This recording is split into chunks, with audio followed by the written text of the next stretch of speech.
Stef Karpontinis joins us here on WBCB1490.com for the Notre Dame Training Camp Report, brought to you by the St. Francis Medical Center and the Mercer County Prosecutor's Office. Stef, I know you got to be excited heading into this year. We've talked about the continuity that you've had. You've been a guy who's played both sides of the ball, playing both sides of the ball again this year. What are some of the things that you've seen in camp?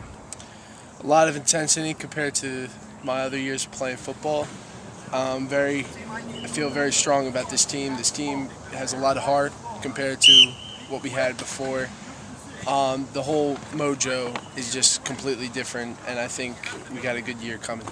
Now, I know it's got to be exciting to have that energy. 9 returning starters on defense, 7 on offense. What has that continuity meant, that everyone out there on the field kind of knows what everyone else is going to do? Yeah, what I think it means is I think that everybody knows what they're going to do. I mean, say if I get hurt, hopefully it doesn't happen, but I know that my replacement or my sub will be just as good as me as if I never left.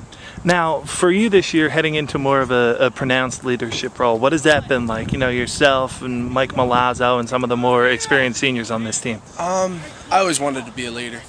I always wanted to be a leader when I was a kid. When I played Pop Warner football, I wanted to be a leader. I loved the whole family in football. I loved hanging out with all these kids. I get to know everybody as much as I can, even though it's hard for me a lot of the times. But, you know, it's a great role to be in, and I feel like I'm always ready to be a leader.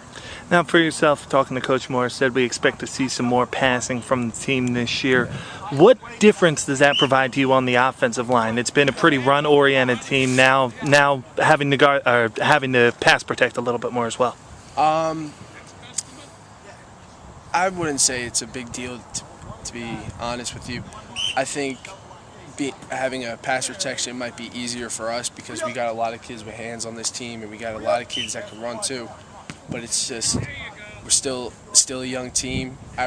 But all freshman season, all these kids freshman season, they were either undefeated or had at least 1 loss. So I think what we're going to do is I think everything's going to be fine. All right, Stef, well, thanks so much for a couple minutes. We appreciate it, and best of luck this season.